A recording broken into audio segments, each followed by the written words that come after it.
श्री ज्योतिबा डोंगरावर दख्खन केदारायण उपक्रमाची सुरुवात, विकासासोबत पर्यावरण संवर्धनाचा संदेश। श्री ज्योतिबा डोंगराचं प्राचीन आध्यात्मिक आणि नैसर्गिक वैभव जपण्यासाठी श्री ज्योतिर्लिंग क्षेत्र विकास प्राधिकरणाच्या वतीनं दख्खन केदारायण या महत्त्वाकांक्षी उपक्रमाची सुरुवात करण्यात आली।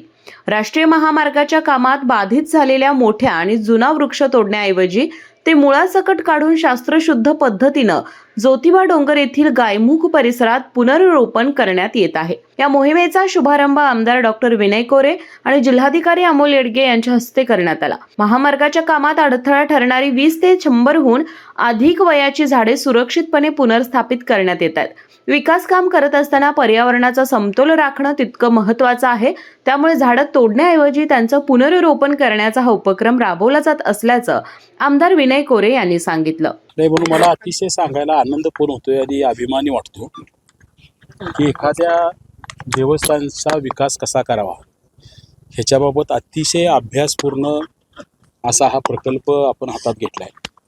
आणि हा प्रकल्प खरं तर अतिशय मोठा आहे। म्हणजे हा पूर्ण डोंगर जो 23 गावांच्या हद्दीमध्ये येतो, अशा ह्या 23 गावांचा विकास आणि त्या डोंगराचा विकास असा ह्या देवस्थानच्या विकासाचा भाग आहे।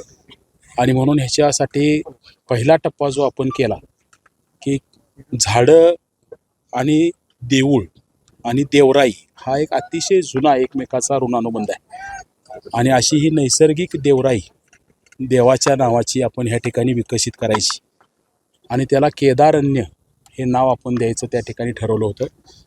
आणि मला वाटते त्याचा पहिला 10,000 झाडं लावण्याचा जो टप्पा होता तो आपण पावसाळ्यात त्या ठिकाणी चालू केला होता। व्हिडिओ कॉन्फरन्सिंगद्वारे गडकरी साहेब आणि देवेंद्रजी दोघांनी त्या कामाची सुरुवात केली होती आणि त्यातली बऱ्यापैकी 3,000 झाडं आत्तापर्यंत लावून झालेली आहेत। आणि पुढची झाडं त्याचा एक एकत्र जो आपण आराखडा करतो ह्या सगळ्या डोंगराचा, त्यात कुठलं झाड कुठं लावायचं ह्याच्या अनुषंगानं खरं तर ते काम चालू आहे।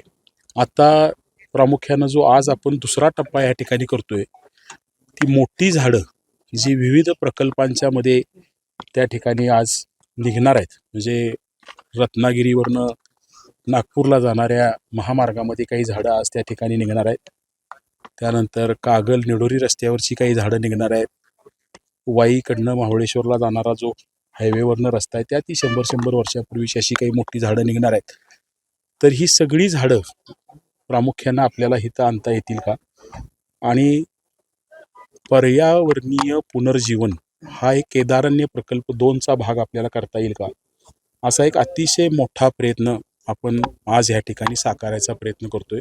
कागल आणि रत्नागिरी राष्ट्रीय महामार्गाच्या कामातून बाधित झालेल्या पहिल्या 90 झाडांचं यशस्वी पुनर्रोपण आज करण्यात आलं असून पुढील टप्प्यात ही संख्या 2,000पर्यंत नेण्यात येणार असल्याचं कोल्हापूरचे जिल्हाधिकारी अमोल येडगे यांनी सांगितलं। सर्वांचं आराध्य दैवत श्री क्षेत्र ज्योतिबा मंदिराचं विकास आराखड्याचं काम आपलं सुरू झालेलं आहे।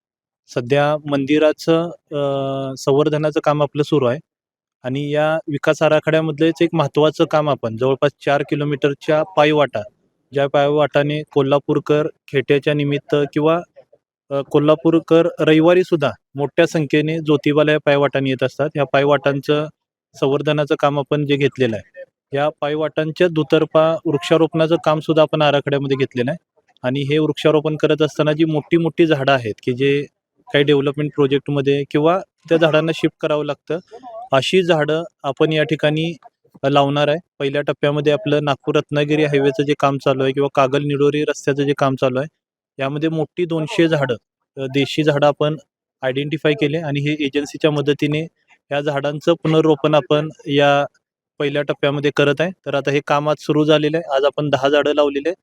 पुढच्या 1 महिनाभरामध्ये आपण ही 200 झाडं लावणार आहे। यामध्ये ज्यांनी असं पुनर्रोपणाचं काम केलेलं आहे असे तज्ज्ञ आपल्याला मार्गदर्शन करत आहेत, त्यांच्या मार्गदर्शनाखाली। आणि पुढे एजन्सीची जबाबदारी ही झाडं जगवण्याची आहे। देवस्थान समितीचं यामध्ये लक्ष राहणार आहे आणि वन विभागाच्या नियंत्रणाखाली आपण हे काम करणार आहे।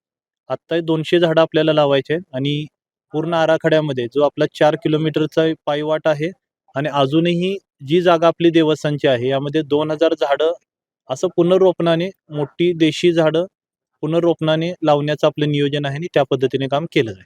या कार्यक्रमाला भारतीय राष्ट्रीय महामार्ग प्राधिकरणाचे प्रकल्प संचालक संजय कदम, उपवन संरक्षक धैर्यशील पाटील, पश्चिम महाराष्ट्र देवस्थान समितीचे सचिव शिवराज नाईकवडे, प्रांताधिकारी समीर शिरगोटे, तहसीलदार माधवी शिंदे, कार्यकारी अभियंता चंद्रकांत आयरेकर, गटविकास अधिकारी सोनाली माडकर यांच्यासह अनेक अधिकारी उपस्थित होते. डॉक्टरांनी ॲडमिट होण्याचा सल्ला दिलाय, पण स्पेशल रूम परवडत नाही. मग टेन्शन घेऊ नका. सूर्य हॉस्पिटलने प्रथमच अगदी कमी किमतीत सर्व सोयींयुक्त आणि रुग्णांची गरज लक्षात घेऊन बजेट फ्रेंडली रूम्स उपलब्ध केले आहेत. कॅशलेस सुविधांसह खिशाला परवडणाऱ्या किमतीत budget friendly economic special room. पत्ता कोंडावळ चौक, लक्ष्मीपुरी, कोल्हापूर. संपर्क 9822 63 54 69.